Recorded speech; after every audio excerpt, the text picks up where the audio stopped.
इस कहानी में हमें निकोलस नाम का एक इंसान दिखाया जाता है जो आज अपनी बहन के बार में जाता है। आज निकोलस की मैरिज एनिवर्सरी, उसके शादी के 5 साल हो चुके हैं, लेकिन वो अपनी शादी से बिल्कुल भी खुश नहीं है।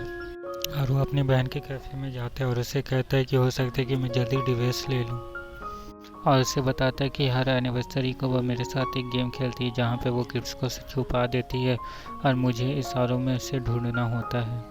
लेकिन अब 5 साल की शादीशुदा ज़िंदगी में अब बहुत सारी चीज़ें ऐसी है जो कि अब खो चुकी है। और जब वो अपने घर आता है तो देखता है कि उसकी वाइफ उसके घर पे नहीं है, और इसलिए फिर उसे बहुत ही अजीब लगता है। इसलिए वो डिटेक्टिव को बुला लेता है। जब डिटेक्टिव आकर के पूरे घर की जांच लेता है तो उसे बहुत ही अजीब लगता है और उसे वो निकोलस के ऊपर ही शक होता है। और इसे लगता है कि निकोलस ने ही उसके वाइफ को कुछ किया है, क्योंकि घर में कुछ ऐसे सबूत मिलते हैं जिससे उसे लगता है कि निकोलस ने ही अपनी वाइफ को कुछ किया है। और जो निकोलस है वो एक स्कूल में राइटर है और उसकी वाइफ एक स्कूल में राइटर टीचर है। और जबकि निकोलस को उसके वाइफ के ऊपर कोई मर्डर पे उसके ऊपर शक हो रहा था, इसलिए वो उसे अपने साथ पुलिस स्टेशन ले जाती है और उसे बहुत सारे सवाल पूछती है, लेकिन और वो कुछ भी सवाल का ठीक जवाब नहीं देता, और जबकि उसके खिलाफ कोई भी ठोस सबूत नहीं था, इसलिए डिटेक्टिव उसे जाने देती है। और ये बात भी पूरे खबर में फैल जाती है कि निकोलस की वाइफ अब गुम हो चुकी है और इसका शक निकोलस के ऊपर होता है। और जबकि निकोलस इस केस को लेकर के बिल्कुल भी सीरियस नहीं होता है, इसलिए सब कोई निकोलस और उसकी बहन पे ही शक करते हैं।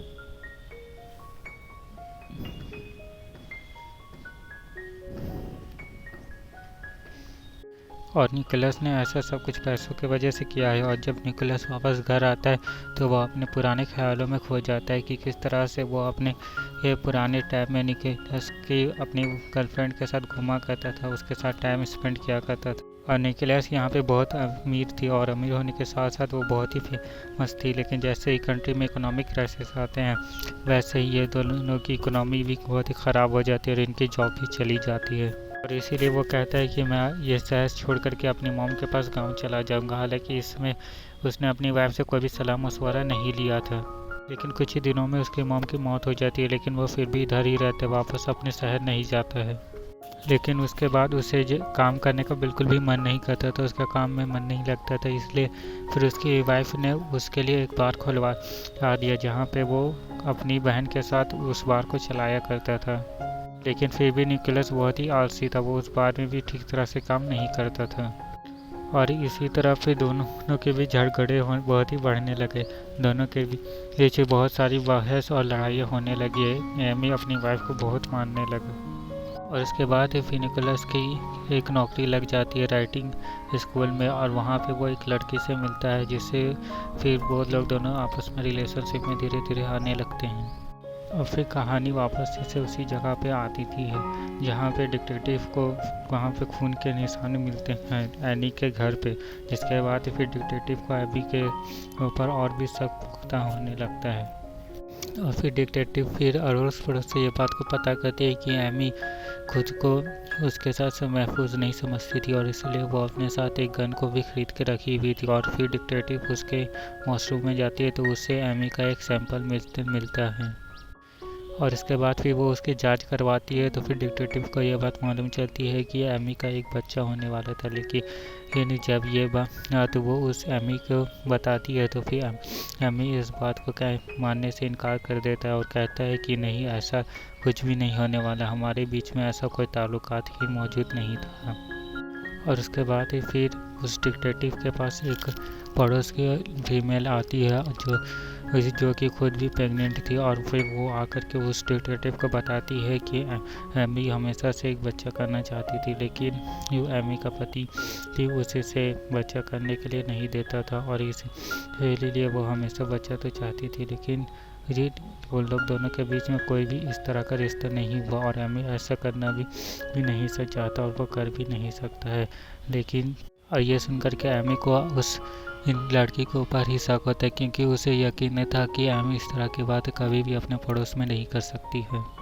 और ना ही उसे किसी के साथ दोस्ती करने का पसंद आता है। ये बात जब वो उस डिटेक्टिव को बताता है तो फिर डिटेक्टिव को उसकी बात पे यकीन नहीं होता है और फिर वो लोग उसके घर की और भी ज़्यादा तलाशी लेती है तो उसके पास से एमी का एक डायरी मिलती है और उसके बाद और उसमें लिखा हुआ था कि मेरी जान को एमी से खतरा है। जिसके बाद फिर उसका एक और साथी कहता है कि अब हमें एमी को गिरफ्तार कर लेना चाहिए, लेकिन वो डिटेक्टिव इस पे मना करती है क्योंकि अभी भी उसके पास एमी के खिलाफ कोई ठोस सबूत नहीं होता है, क्योंकि अभी भी उसके खिलाफ कोई ठोस सबूत न होने की वजह से वो लोग उसे गिरफ्तार नहीं कर सकते थे कि आखिर उसे मारा गया या फिर वो कहीं पे गायब होगी। उसके बाद है फिर हम किसी लड़की को गाड़ी चलाते हुए देखते हैं जो कि और कोई नहीं बल्कि एमी होती है।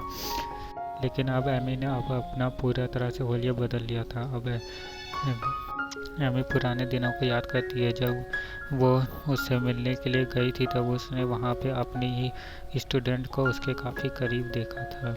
उन्होंने अपना रिश्ता बना लिया था। ये देखकर के एमी काफ़ी टूट गई। उसे बहुत ही ज़्यादा दुख हुआ था क्योंकि उसने निकोलस का हमेशा साथ दिया। हालांकि वो अमीर घर की थी लेकिन फिर भी उसने निकोलस से शादी की। और जब एमी के पास पैसे नहीं थे तो उसने उसके लिए एक बार खोला, लेकिन जब एमी उसे धोखा दिया तो उसे यह बात बिल्कुल भी बर्दाश्त नहीं हुई। और ये सोच कर के वो सबसे पहले निकोलस के क्रेडिट कार्ड से बहुत सारी शॉपिंग करती है जिससे कि ये लगे कि निकोलस अमीर है, और साथ में वो निकोलस के और भी बाकी के पेपर उस पर साइन करवाती है और साथ में उसके इंश्योरेंस के पैसे को भी बढ़वा देती है ताकि सबको ये लगे कि इंश्योरेंस के पैसे के लालच में उसने अपनी वाइफ को मार दिया। और साथ में वो उसने अपनी पड़ोसी से भी जाकर दोस्ती कर ली जिससे का बच्चा होने वाला है, और साथ में वो एमी की दोस्त थी। उसने जाकर के उसे बताया कि मेरी और एमी की एक तरफ ही नहीं बनती है, हम लोग दोनों के बीच में हमेशा झगड़े होते रहते थे, वो हमेशा मुझे मार देता है। और ये बातें बता करके उसने उसके साथ हमदर्दी इकट्ठा कर ली थी और उसने जानबूझ करके वॉशरूम में अपना सैंपल छोड़ दिया ताकि उस डॉक्टर किसी को लगे जो उसकी जांच करने पे कि एमी प्रेग्नेंट थी और उसका बच्चा होने वाला था, लेकिन उसके खिलाफ जाकर के एमी ने उसका मर्डर कर दिया। वो अपने जिस्म से खून भी निकालती है और उसे फिर साफ करती है ताकि उसका सैंपल पुलिस को मिल जाए। और वो हर साल एमी के साथ गेम खेला करती थी जहाँ पे वो कुछ इशारों के साथ एमी को चीज़ें ढूंढने को कहती थी, और इस एनिवर्सरी को भी उसने गेम तो खेला मगर एमी उसके साथ नहीं बल्कि डिटेक्टिव के साथ ही, जहाँ पे उसने बहुत सारे सबूत छोड़े। और फिर वो अपने घर के स्टोर रूम में जाता है जहाँ पे वो देख करके हैरान हो जाता है कि वहाँ पे बहुत सारे सामान रखे थे जिसे उसने खरीदा ही नहीं था। ये सारे सामान को क्रेडिट कार्ड से फिजूल खर्ची के द्वारा खरीदा गया था और इसमें वो सारे सामान भी थे जिससे एमी का खून किया जा सकता था। और ये सारी चीज़ें वो अपनी बहन को भी दिखाता है जो देख करके वो काफ़ी परेशान हो जाती है क्योंकि ये सारी चीज़ों में उसकी बहन पर भी शक होता है और ये सारी चीज़ों को एमी नज़रअंदाज करके वहीं पर रख करके कहीं और चला जाता है। और उसके बाद फिर वो डिटेक्टिव जिसे हमेशा से उसके ऊपर शक होता है वो यहाँ पे आती है और अपने लोगों से उसका दरवाज़ा खोल करके वहाँ पे उस रखा हुआ कत्ल वाला हथियार देख लेती है और फिर उसे और उसकी बहन को गिरफ्तार कर लिया जाता है। और फिर वो उसे जेल से बेल मिल जाती है और फिर वो बाहर आकर के एक अच्छे वकील से मिलता है जहाँ पे वो उसे बताता है कि मैं काफ़ी परेशानी में हूँ और मैंने ऐसे कुछ भी नहीं किया है, मुझे हमेशा अपनी वाइफ के साथ एक डर बना हुआ रहता था। और उसके बाद ही वहाँ से एमी ही उसके वाइफ के पहले दोस्त के पास जाता है जहाँ पे उसके ऊपर गलत इल्ज़ाम लगाया गया था कि उसने उसके साथ बदतमीजी की थी और इस आरोप में उसे जेल में भी डाल दिया गया था। वो वहाँ पे उसके पास जाता है और फिर जब वो ये सारी बातों को एमी को बताता है तो एमी को ये बात समझ में आती है कि वो उससे बदला ले रही है। उसने अपने पहले बॉयफ्रेंड के साथ भी ऐसा ही किया, उससे भी इस तरह का बदला लिया और अब वो उसके साथ भी बदला ले रही है। इसके बाद फिर वो उसके तीसरे दोस्त के पास जाता है जो कि बहुत ही अमीर इंसान था और वो वहाँ पे उससे बात करने की कोशिश करता है लेकिन वो इंसान इससे बात करने के लिए मना कर देता है। और उसके बाद है फिर हम एमी को देखते हैं जो कि बहुत ही छोटे से टाउन में थी और फिर वो अपने पड़ोसियों के साथ खेल रही होती है, लेकिन उसी दौरान उसके बैग से बहुत सारे पैसे दिख जाते हैं और ये देख कर के उसका पड़ोसी कहते हैं कि आखिर तुम्हारे पास इतने सारे पैसे आखिर तुम्हारे पास आए कैसे।